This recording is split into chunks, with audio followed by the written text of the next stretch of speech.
Before moving to video, I am sorry guys for not uploading video from last few days. There was some issue with my voice. I will be regular within next few days. Welcome back guys to Fear Begins. In today's episode I am sharing 10 disturbing, true feral people encounters from deep Appalachia. By the end, you might think twice before hiking too deep into those silent woods or camping off-grid. Before we begin, please consider, and don't forget to like the video and share with your close friends and family. I would also love to hear where you are listening from. Thank you all for the support. It means a lot to me. Now let's start. My name is Kyle, and this happened back in 2014. I was a forestry student working with the Department of Natural Resources in eastern Kentucky. We were deep in the Appalachian range, studying tree growth, mapping wildlife routes, all that technical stuff. But I'll tell you something no textbook ever prepared me for. Something wild and wrong was watching us in those woods. Something that should not have been there. Something not quite animal, not quite human. We had set up camp just a few miles off the gravel fire road. It was remote, silent, no cell service, no people for at least 15 miles. We were a team of 4 students and one supervisor named Dave. Dave was ex-military, tough guy. Nothing rattled him, or so I thought. The first day was normal. We hiked out, marked some tree lines, spotted a black bear print, took some samples, all routine. The weather was clear. The forest smelled like wet moss and pine sap. But even then, I felt off, like I was being watched. I kept turning around expecting to see something, but there was never anything there. At least nothing I could see. That night we sat around the campfire, telling dumb stories and passing around beef jerky. The firelight flickered against the dark wall of trees surrounding us. Then we heard it. A low whistle. It came from the ridge above us, like someone trying to get our attention. Dave froze mid-sentence. He held up a hand. We all went quiet. The whistle came again, long drawn out, not like a bird or animal. It sounded deliberate. Probably another group, someone said. But Dave shook his head. There shouldn't be anyone else out here, he said quietly. We got the permit. Nobody else is allowed on this land this week. Then came the sound of movement. Soft shuffling through the underbrush above the ridge. Just far enough that we couldn't see it, but close enough we could hear the crunch of dry leaves. Snap, snap. It circled us, slow and steady, never revealing itself. That night, none of us really slept. Dave stayed up with his rifle across his lap. I kept hearing faint footsteps near my tent, and what sounded like breathing, heavy, rasping. Too human to be a bear. Too big to be a coyote. Too wrong to be anything natural. In the morning, Dave found tracks near our camp. Bare feet, human-sized, but too wide. The toes looked off. Longer than normal, curved like claws. One of the prints had blood in it. A smear. Like something had cut its foot but didn't care. Dave didn't say much. He just said, "Pack up. We're moving 2 miles down the trail." No one argued. We hiked quietly. Every twig snap behind us made me flinch, but the woods stayed eerily quiet. No birds, no insects, nothing. By dusk we set up our new camp, this time closer to a stream. Dave said the running water might give us a better heads up if something approached. I think he was trying to keep us calm, but his eyes kept scanning the tree line. He was scared too. That night it returned. We heard it just after midnight. A low gurgling sound, like someone trying to speak through water. It came from just beyond the tree line. Then something hit one of the tents, hard, like a rock or a hand. A scream erupted as one of the students dove out, said he saw a face pressed up against the mesh. He said the eyes were sunken, white, no pupils, and the skin was pale like raw meat. It smiled at him. He swore it smiled. Dave shouted for everyone to grab their packs. We didn't even take the tents. We ran blindly into the dark forest, our flashlights bouncing in all directions. Behind us, I heard something crashing through the trees, following us, but never getting closer. It wanted us scared. It wanted us to know it could catch us, but it didn't. We hiked for 4 hours until we found the fire road, collapsed by the edge, and waited for sunrise. Dave got on the emergency radio. We were airlifted out by the afternoon. The Forestry Service never asked us to go back, and Dave resigned 2 weeks later. He would not talk about what we saw, just called it something old that does not want to be found. A year later, I looked into the area. Locals have their own stories. They call them Ridge Watchers. Said they were once people who fled into the mountains centuries ago, during some plague or war. Over time they changed, lost language, lost humanity, but never lost the hunger. To this day, I cannot hear a whistle without flinching, because I know sometimes out there in the deep woods, something whistles back, something that should not exist, and it waits, still watching from the ridge. I was 22, and what I am about to tell you happened in the fall of 2017, in the southern stretch of West Virginia, right in the heart of the Appalachians. I was an amateur spelunker, cave explorer. I loved the thrill of going underground where most people never dared to go. It felt like discovering secrets left untouched for centuries. But this time, what I found was never meant to be uncovered, and I barely made it out alive to tell the tale. A friend of mine named Colton had found a collapsed mine shaft on an old topo map. It was deep in the hills, about 6 miles from the nearest dirt road. The map dated back to the 1930s, and the shaft hadn't been used in decades. It was marked as unstable, which to us just meant untouched. We packed gear, headlamps, ropes, emergency radios, and hiked out early one morning.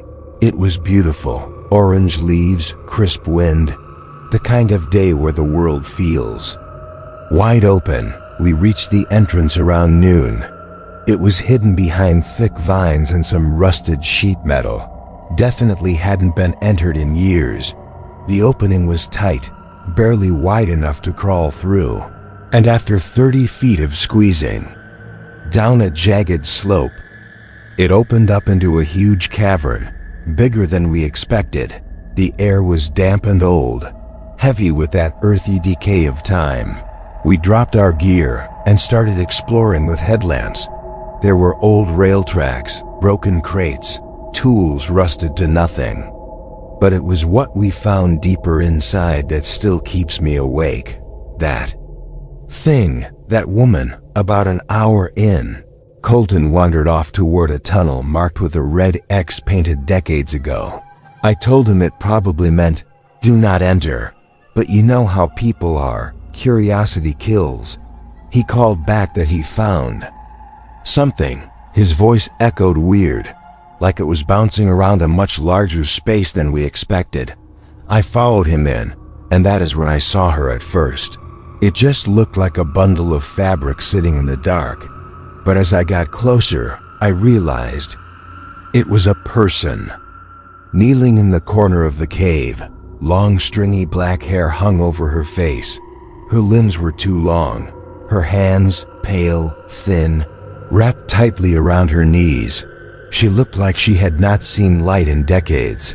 Her skin was colorless, veiny, like paper over bone. "Ma'am?" I asked. Colton turned his light on her and said, "What the hell is she doing down here?" Then her head twitched, not turned, twitched, like a glitch. Her neck cracked with emotion, and her eyes. God, her eyes were pure white, no pupils, no iris, just blank like boiled eggs. Then she opened her mouth, and it was not a scream.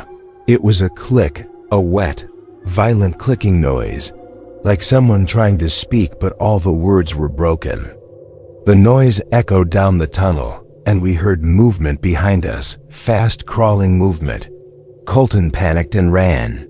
I tried to follow but slipped on the wet rocks. When I turned back, the woman was gone, vanished into the dark, but I heard her close behind me. Her breathing was shallow and inhuman. And I swear to God, I felt her fingers brush my ankle as I scrambled up. We both made it out somehow, running, crawling, clawing our way through the narrow shaft. We collapsed outside in the sunlight, gasping, bleeding, and terrified that night. I had a dream. I saw her face in the cave, only now her eyes were black, and her mouth kept clicking, but it was slower, more like speech, and I understood the last part. It said, "You came too deep. Now you will carry me with you." I woke up screaming. And Colton? He was not the same after that. He stopped talking to people, quit his job, moved into his dad's old trailer. He said he could still hear her at night, sometimes outside his window, sometimes under the floorboards. He boarded up his entire house. And then one day, he vanished. No note, no trace. Just gone. Sheriff's office looked around.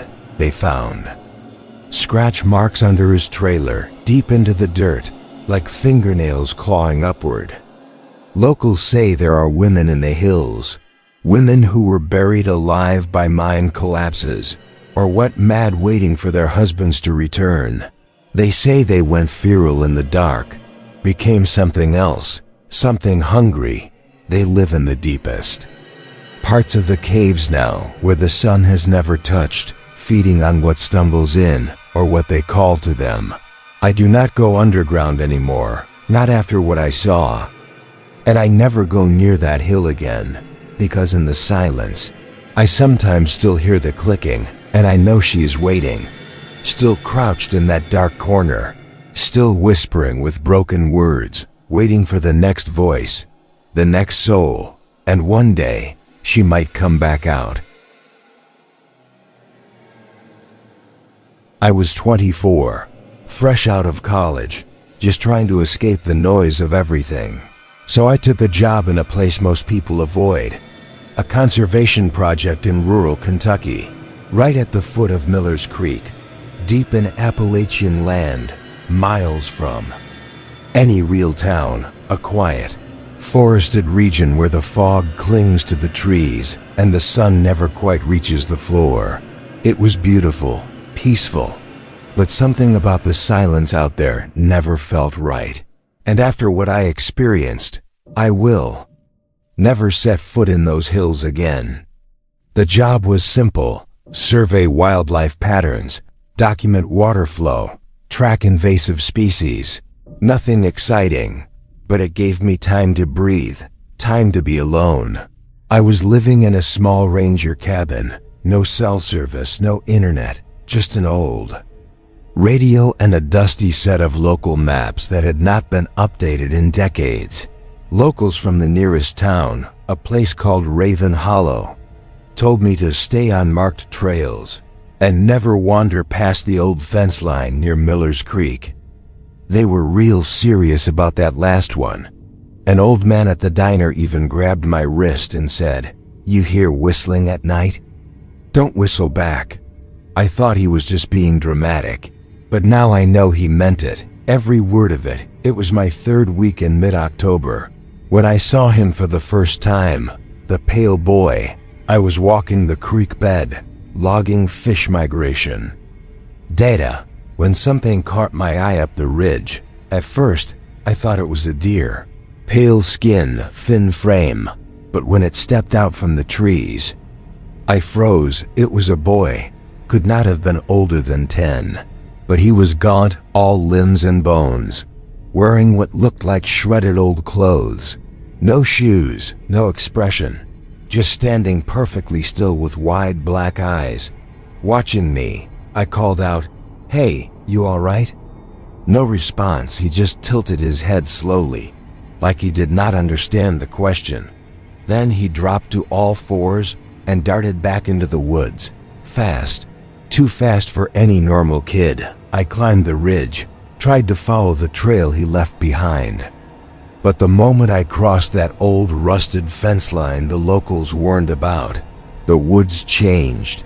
The air was thicker, quieter. Even the birds refused to chirp there. That night I had trouble sleeping. The silence outside was suffocating. No crickets. No owls, just stillness. And then I heard it. A faint whistle, not a tune, just a single note, long and slow, coming from the tree line behind the cabin. I sat up in bed, heart pounding. I remembered the old man's warning. Don't whistle back.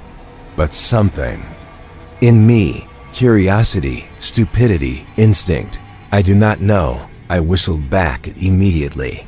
The whistle came again, closer, this time followed by a scraping sound, like bare feet dragging over leaves and gravel.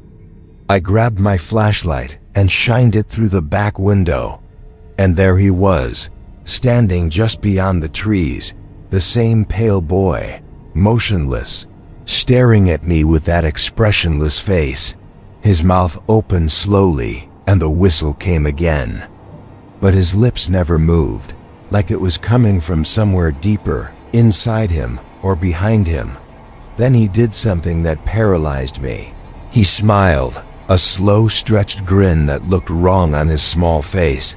And in that moment, I knew this was not a boy, not anymore. This was something else wearing the shape of a child. Something old, hungry, and patient. The next morning, I reported the sighting to my supervisor over radio. He brushed it off. Probably a local kid messing around. But the locals knew better. When I told the waitress at Raven Hollow about what I saw, she went pale, put her hand on my shoulder and said, "You need to leave now, that ain't a kid. That's the one that whistles." Turns out, there's been stories for generations about a boy who drowned in Miller's Creek over 100 years ago. Slipped and cracked his head open on the rocks. They buried him near the water. But folks swear he never really left. They say he was taken by something in those woods, something that lives beyond the fence line, and that now he lures people in, mostly alone travelers, people no one would miss. With his whistle, I wanted to believe it was just folklore, but the next few nights made it impossible. Every evening, just after dark, the whistling returned, closer each time, sometimes at my window, sometimes under the cabin. One night I woke up and found muddy footprints on the floor, leading from the front door to my bed, and then back out into the woods. I started sleeping with a knife, boarded the windows, stopped going out past noon. But he was always there, watching from the woods, grinning, calling me. The final night, he came inside. I woke to the sound of breathing, shallow, raspy, right next to my bed. When I opened my eyes, he was crouched at the foot of the mattress. Eyes wide, that twisted smile stretched across his pale face. He leaned in and whispered, "You whistled back." Then everything went black. I do not remember falling. I just woke up the next morning outside, lying in the creek, soaked, freezing, and covered in scratches. The cabin door was wide open. My things were untouched. But the floor had dozens of muddy footprints, all child-sized, leading in circles, over and over and over again. I packed my things that hour, hiked 12 miles through the woods without stopping, and never returned. The Forest Service sent someone to replace me, but he quit after a week, said the place gave him dreams of drowning. I have no doubt the boy visited him too. I still hear that whistle sometimes, late at night, even though I live 3 states away now, and when I do, I never respond, because once you answer, he follows you, and he does not leave, not ever. I was 33 when it happened. A late fall hiking trip gone so far off course, it still haunts me. I was not some casual trail walker either. I was seasoned wilderness rescue volunteer, mapped over 200 miles of terrain by foot over the years, but none of that mattered in the woods I stepped into, because this stretch of Appalachian backcountry was not on any map. It was supposed to be a 3-day solitude hike through an abandoned ridge system in northern Georgia. Old fire roads, crumbled cabins, maybe a bear sighting or two. That kind of trip. I had my satellite communicator, my pack, bear spray, food for 5 days, redundant compasses, analog and digital. I was careful, but Appalachia is strange, and one wrong turn changes everything. The second day, mid-afternoon, I took a detour, just a slight shift to avoid a flooded, low area. I swear it was only 20 minutes off trail, but when I tried to return, there was no trail, no footprint, no familiar mark.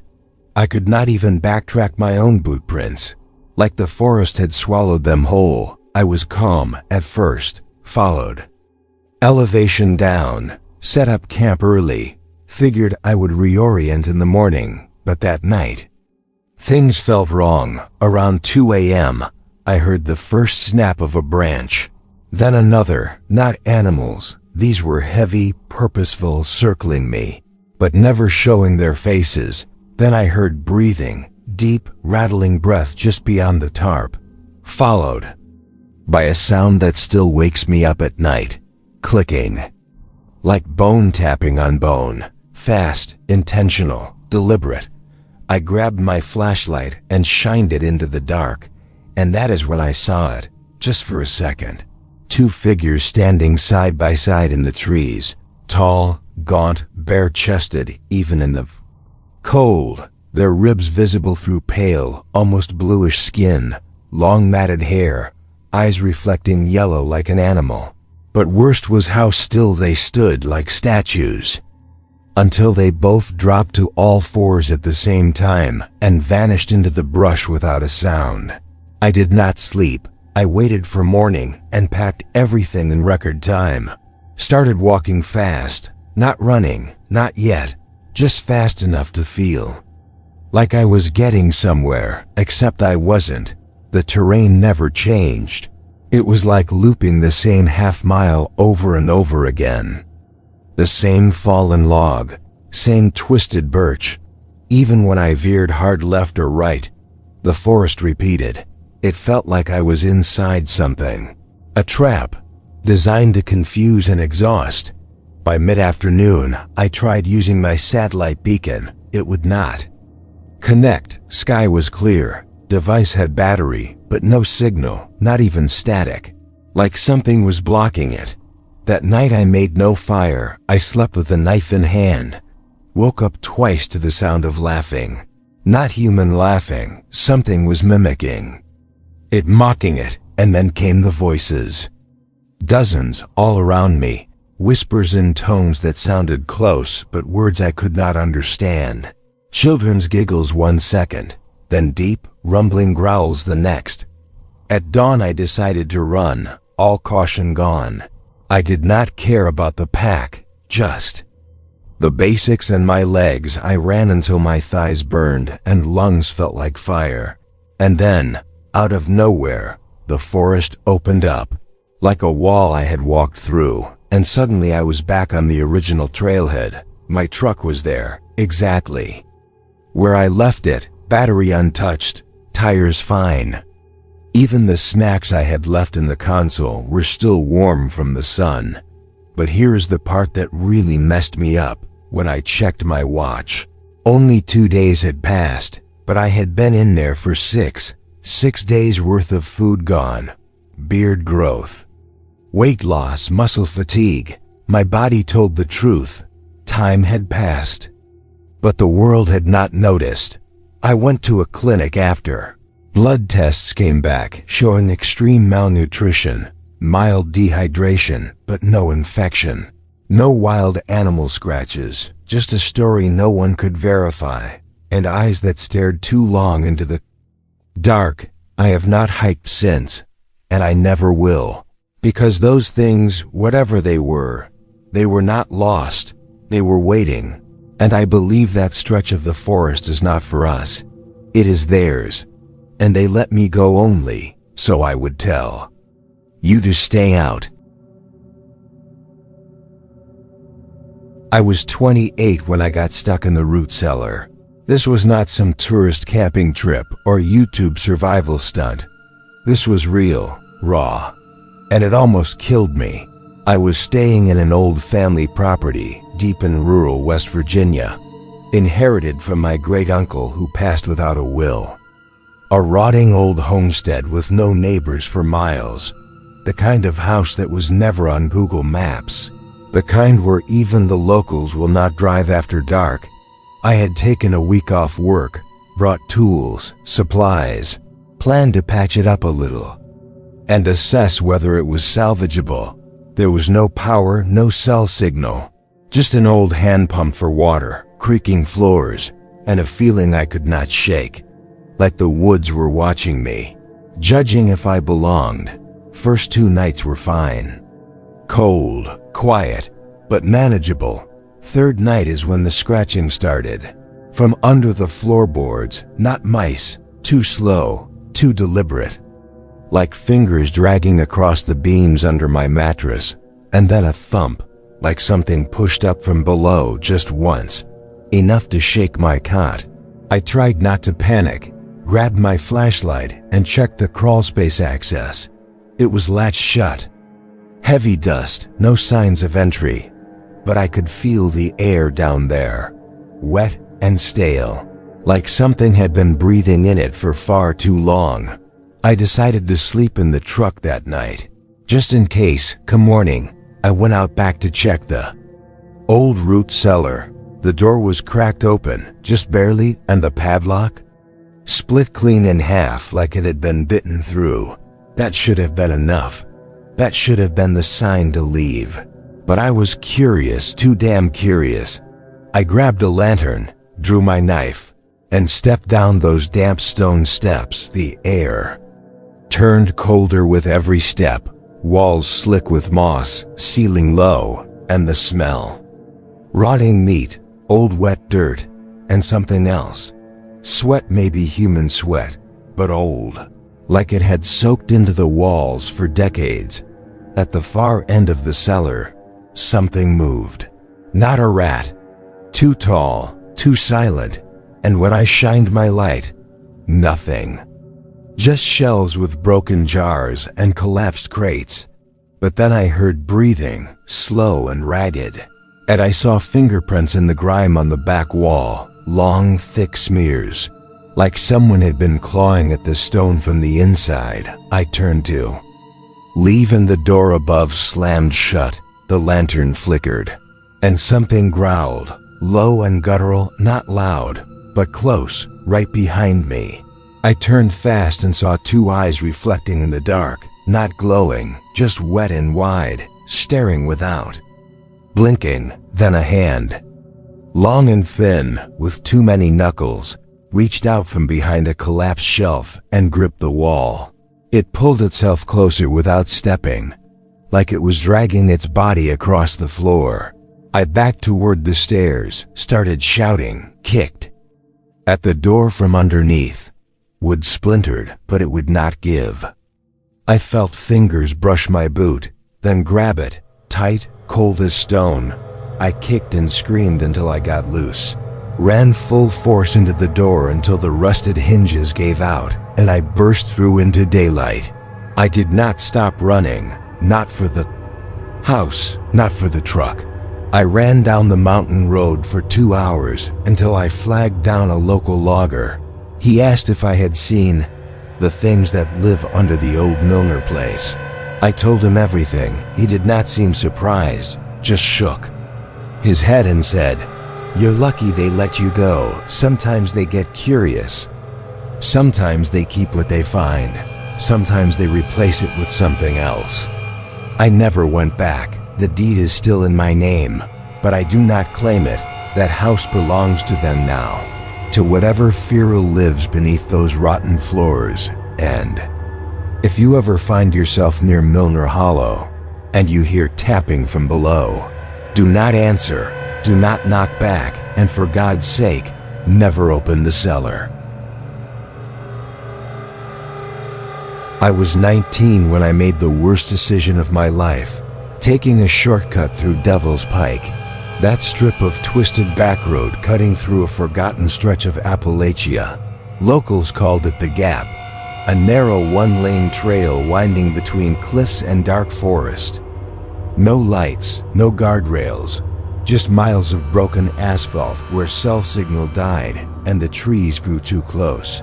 I had heard the stories everyone had about the eyes in the trees, the whispers in the rocks, and the folks that went missing if they drove it after dark.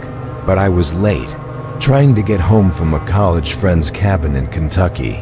The GPS froze halfway, and I figured, what the hell? Save 20 minutes and take the pike. It started out fine, a bit of a chill, but that was normal. Then the forest changed, thicker, darker, like it leaned in toward the road the deeper I went. The sun had dipped below the hills and my headlights were struggling. Fog rolled in, thick and fast, clinging low to the road like smoke from a fire I could not see. That is when I saw her, a woman on the side of the road, barefoot, hair long and tangled like vines, wearing what looked like a deer-hide dress. She did not wave, she just stared, and as I passed her, I swear she smiled with teeth that were too small and too many. I looked in the rear view, gone, not walking away, not fading into trees, just gone, like she never existed. I pressed the gas harder, suddenly desperate to get out, but the road just kept twisting. Every turn felt like I had driven it already. The same boulder, same dead tree, same broken mile marker that read PIK3 in rusted metal. I was looping, and that is when I noticed the scratching. Not on the car, in it, from the trunk, at. First I thought maybe an animal had crawled in when I packed, but then the scratching turned to knocking, rhythmic, 3 knocks, pause. 3 more, my stomach dropped. There was no way something was inside unless it had been there since I left the cabin, and I would have noticed weight. Sound something. I pulled over, heart racing, keys shaking in my hand as I stepped out. The fog was thicker now, dead silent except for the breeze that sounded almost like breathing. I unlocked the trunk and raised it. Empty, no raccoon, no gear shuffled, nothing disturbed, just 3 deep scratches in the lining, each one long and jagged, and then I heard footsteps. Behind me, on the gravel shoulder, I turned. No one, but there were footprints, bare and wide, with long toes like claws, leading around my car. And back into the trees, that was it. I slammed the trunk, jumped back in, spun the car around and started driving back. But the road behind me had changed. It was narrower, the cliffs closer, and now there were figures at the edge of the fog, standing perfectly still, some crouched, some hanging from low branches like animals, all of them watching, none of them blinking. Then one of them stepped onto the road, a man or something shaped like a man, but his skin was stretched too. Tight, eyes too large and sunken, and when I honked, he opened his mouth and let out a scream so loud it cracked my windshield, not from sound, from pressure, like it was inside my ears instead of outside the car.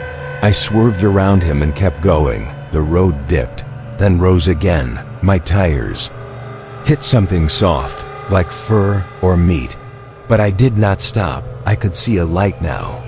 A distant porch light up ahead. Civilization, salvation. I pulled into a gravel lot next to an old general store. Abandoned, boarded windows, but that light was still glowing. And there was a man sitting in a rocking chair just outside the building, old, beard down to his chest. Eyes gray and blind looking, he said, "You took the pike, didn't ya?" I nodded, too stunned to speak. He smiled without warmth and pointed behind me. Go on back now. Keep driving west. Don't stop again. And if you hear him call your name, don't answer. They only need you to acknowledge him. That is how they get in." I did what he said, never took my foot off the gas. Eventually, the trees opened up. The fog lifted, and I saw the highway again. Signal came back. Time jumped. I had been on that road for 5 hours. It should have taken 30 minutes. I never found Devil's Pike on a map again. No one I ask has heard of it. And I have never driven in the Appalachians without a paper map and a full tank since. Because whatever that place was, whatever was watching me in those woods, it was not human, and it was still hungry. I was 31 when I accepted the kind of job that sounds simple on paper, but ends up leaving scars you cannot explain. A buddy of mine, Tanner, called me up late one night. He had a security gig way out in western North Carolina, deep in the Blue Ridge stretch. A private landowner wanted someone to watch over his property for a week while he was away hunting in Montana. Said it was 1,000 acres of old hunting ground.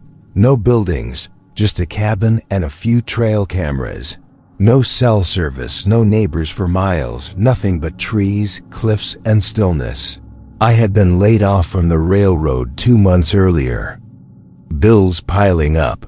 So when he offered to cut me in for $2,000, just to house sit and patrol the woods once in a while, I took it without thinking twice. The first day was uneventful. The cabin was old but sturdy, stocked with canned food, fresh water, and a wood stove. There was a CB radio for emergencies and a big stack of topo maps. The trails were poorly marked, but the land was beautiful. Old-growth pines, thick brush, a stream that glittered like glass in the daylight. But the weird thing was how quiet it all was. No birds, no squirrels, not even bugs. The whole place felt like it had been sealed in a jar and buried underground. I started doing perimeter walks each morning and evening, following the trails mapped out in red marker. And after the second day, I started seeing strange things. Bones, not animal bones like you would expect out here, but arranged bones, little skeletons tied together with hair and sticks, hung up in trees like wind chimes. Some were no bigger than a rabbit. Others looked suspiciously like tiny hands.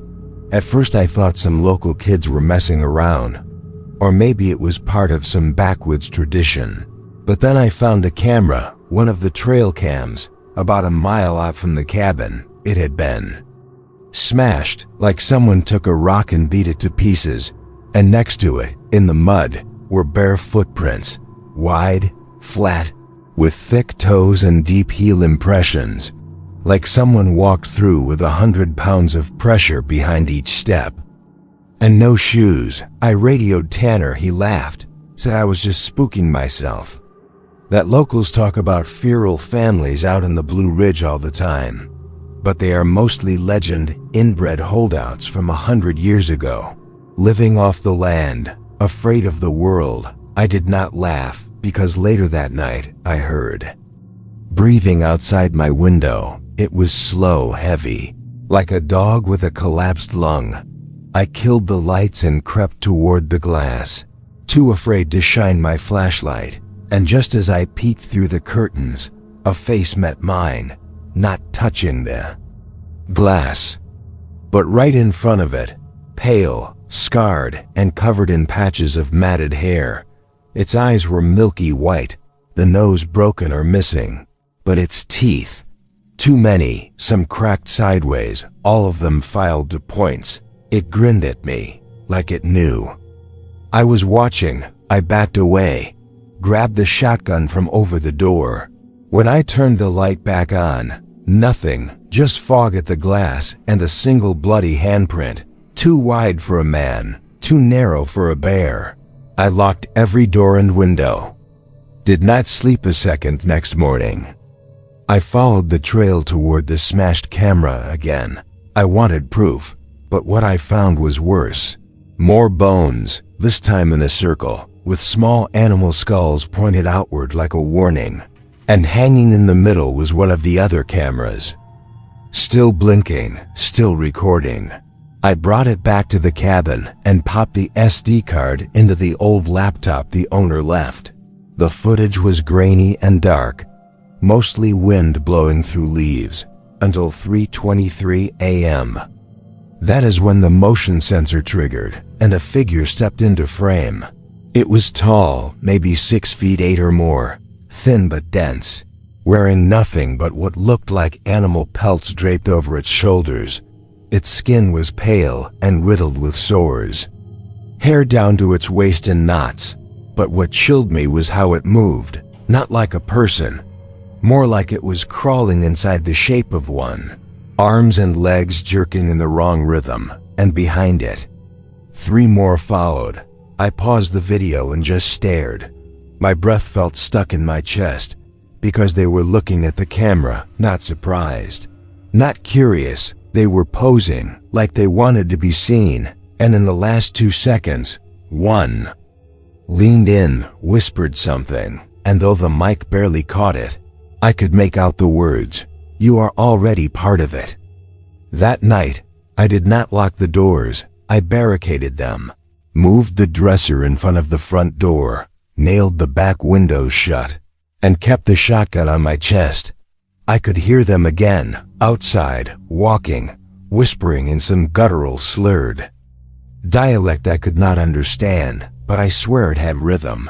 Like a chant or a lullaby passed through rotted lungs. At 4 a.m., they tried to open the back door. Not violently, not pounding, just the rattle of the handle, back and forth, for 10 minutes straight. Then silence when the sun rose. I packed everything, radioed Tanner, no response, so I started hiking out. The trails were useless. They had been moved, no longer leading west toward the main road, but looping back, curling inward like a spiral. And every time I thought I found a clearing, I ended up back at the same dead tree, the one with a pair of jeans nailed to it, stained red, still dripping after 6 hours of circling. I dropped to my knees, exhausted, and that is when I saw the stone pile, a cairn, built from perfectly flat rocks, and on top, a human hand. Fresh, still twitching. I did not scream, I did not cry, I just ran straight through the trees. No trail, no map, just panic, until I stumbled into a ranger truck near dusk, collapsed into the arms of a man with a badge and a sidearm. He took one look at me and said, "You were on McClare's property, weren't you?" I nodded. He just shook his head and muttered, "Fool never learns. That land ain't meant to be tamed." I told Tanner to lose my number, burned every map I had of that region, and to this day, sometimes when I wake up in the middle of the night, I swear I hear that same chanting, far off in the dark, closer than it should be. And I wonder if those things, whatever they were, ever really let me go, or if I just became another watcher, waiting my turn to call someone else into the woods. I was 33, working with a small nonprofit based out of Kentucky that partnered with local universities to study isolated ecosystems and old-growth forests across the Appalachian range. Most of the areas we surveyed were protected or untouched woodlands, meaning rarely, if ever, visited by anyone in modern times. Our goal was to document biodiversity, map out changes in the terrain, and log potential threats to the environment. We hiked deep into the region, specifically into a remote part of what's known as Burknife Gorge. It's not marked on most public maps anymore. Locals warned it had rockfalls, unstable ridges, and even stories of people disappearing decades ago. But to us, it was perfect. Pure, untouched, and silent. My crew consisted of 4 people. But on day 3 of our 10-day hike, I split off for solo mapping, We did this often. Each person covered a direction, marked paths, took samples, then rejoined at base camp. I walked about 6 miles southeast, through dense laurel thickets, barely cutting my way with a machete around. Noon, I noticed signs of human presence, old ones, stone markers in a half-circle pattern, worn flat by time and weather, and then something strange. A line of sticks stabbed into the ground. Twine knotted between them like a fence. I followed it. For nearly half a mile, that's when I saw smoke, thin, white. Barely there, but definitely smoke, and then the smell of something roasted. I thought it might be another group of campers or hunters, though it made no sense. No one comes this far out. Even our own team required satellite beacons to check in. Every 12 hours, due to lack of signal, I crept closer through the brush. What I saw chilled me straight. Below the ridge I stood on was a sort of valley pocket, and nestled inside was a settlement, not ruins. Not tents, actual living structures, mud and timber huts, some with smoke curling from stone chimneys. I counted 7 buildings, haphazardly placed with narrow dirt paths between them, and people at least 9 or 10. But they were off. Pale, gaunt clothing was made from stitched leather, fur, and what looked like patched fabric. I do not know how long I crouched watching, trying to process it. They moved differently, low to the ground, sometimes running on all fours, even the adults. And then I saw a child, except it didn't behave like any child I had ever seen. It crawled from beneath one hut, sniffed the air like an animal, then darted up a tree fast. Its limbs moved with unnatural speed, and it made a clicking sound like something between language and echolocation. I backed away slowly, heart thudding, but a twig snapped under my boot. One of them, a man or what looked like a man, whipped his head toward the ridge. His eyes locked with mine. I froze. His face was streaked with soot or ash. His mouth opened slightly, and then he howled. It was not human. It was a warning. Immediately, movement stirred through the huts. All eyes looked up, all turned toward me, and they started climbing. Not running, climbing up the rock wall between the valley and the ridge. I stood on. Fast, too fast. He ran. Did not care about trail markers or direction.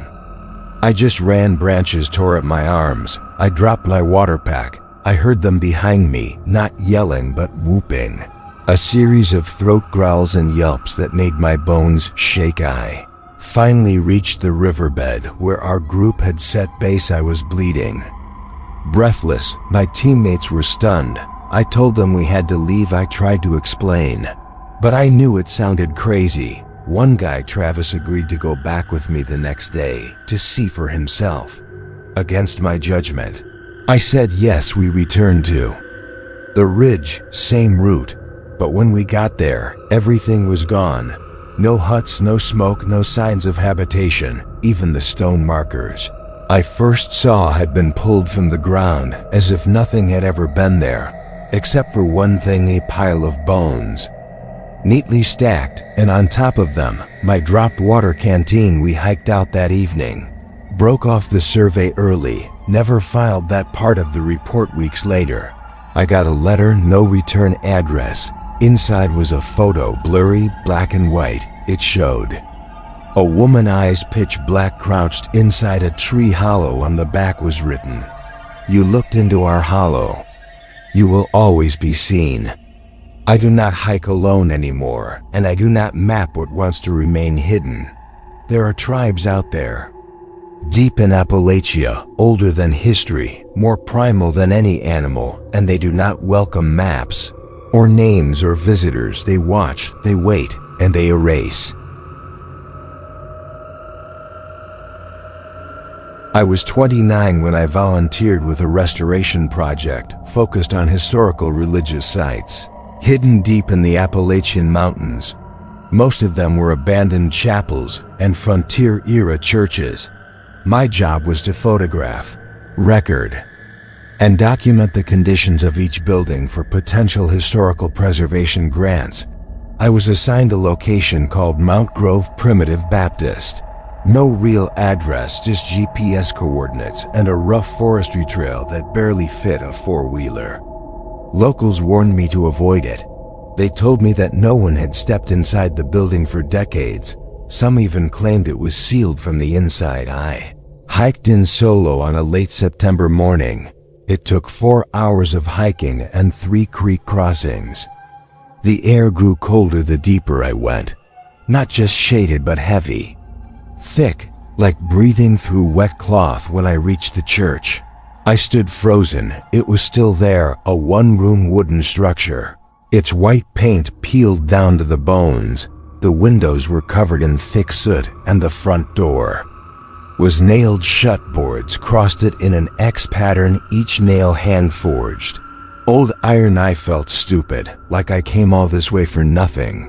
But I circled the structure and found a broken spot along the back wall. Someone had kicked through the rotten boards years ago. It left a hole large enough to crawl through. Inside was darkness, not just the absence of light, something deeper. Like the church itself had swallowed time. I stepped inside, and the air was wrong.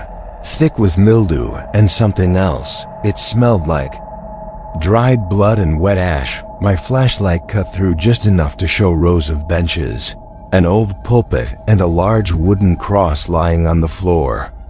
Snapped in half. I took photos, logged the structure's damage. Everything was normal until I walked toward the pulpit. That was when I noticed it. The floorboards were too clean. No dust, no animal droppings, no webs, just smooth, aged wood recently.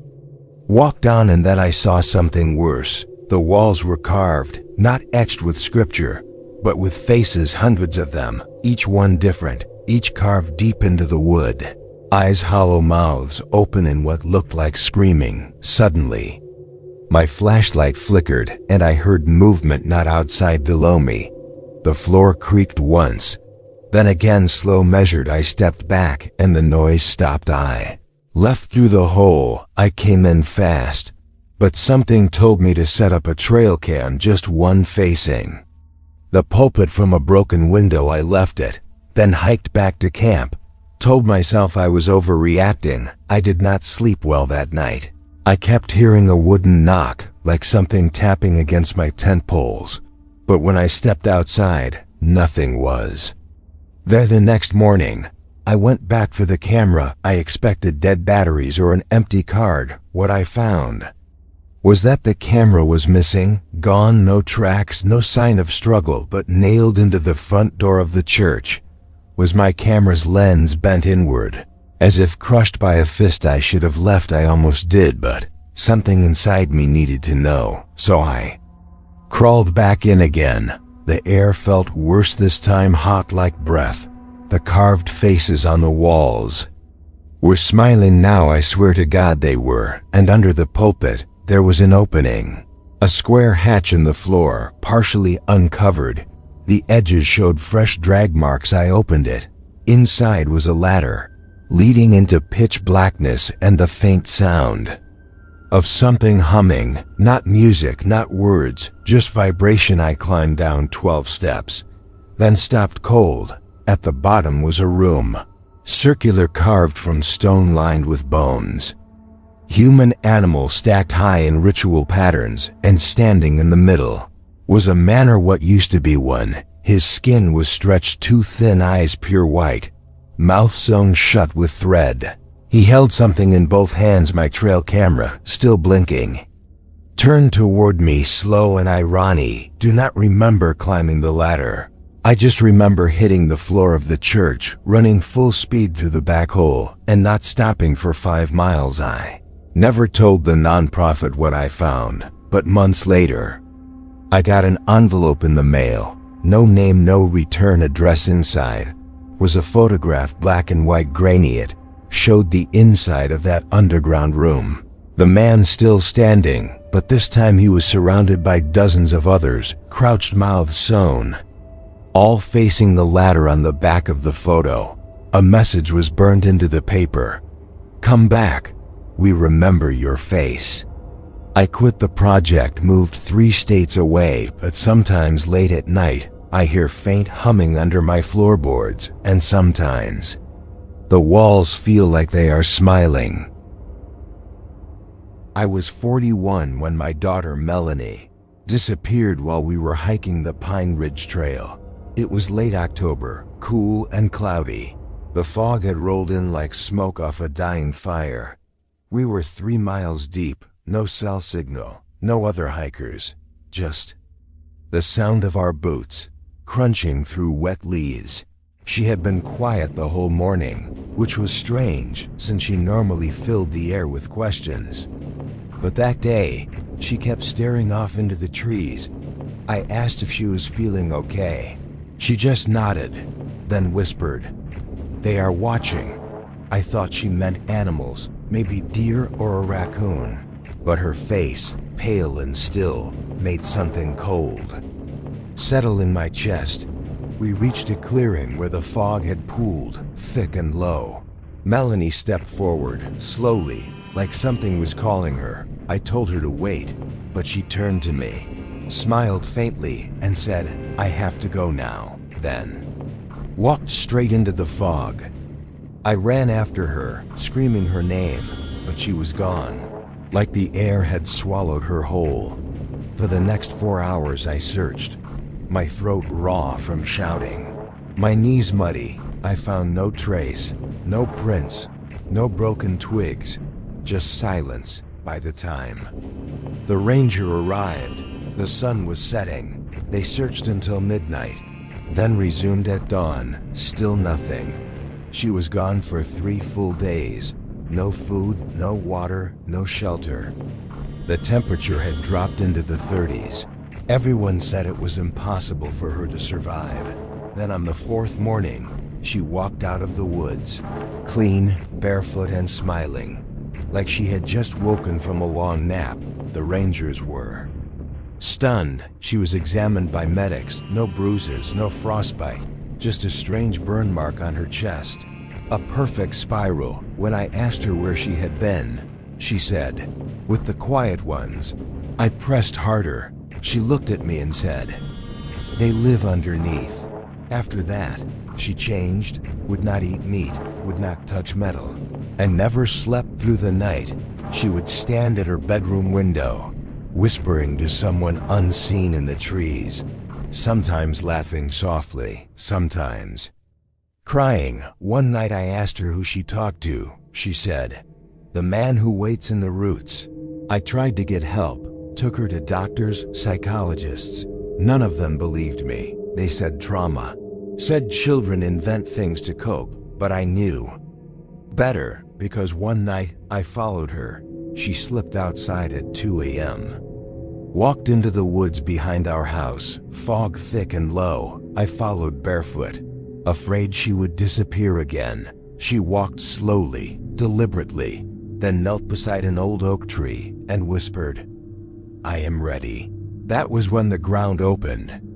I swear on my soul, it split with no sound, and from it rose 3 figures, pale, long-limbed, eyes glowing like coals. Melanie stood between them. She turned to me, smiled, and said, "You cannot stop the exchange." Then they all vanished. The ground sealed as if nothing had happened. I stood there for what felt like hours, then walked back home, alone, the next morning. She was in her bed, sleeping, as if nothing had happened, but the spiral burn on her chest was now glowing faint red over the weeks that followed. She stopped speaking altogether. Her hair began falling out, and her skin turned ashen and dry. But still, she smiled, always smiled. One night, I found her standing over my bed, eyes fully white, hands twitching, and she whispered in a voice not her own, "Soon you will be with us." I moved us to a different state, left the mountains, changed our names. But even now, 10 years later, she still goes outside on foggy nights, still whispers to the trees. And I swear, every now and then, I hear movement beneath the floorboards, like something rooting its way upward. I do not think she ever came back alone, or maybe she did not come back at all. Whatever came back in her skin is waiting for something, and I fear the fog will come again soon.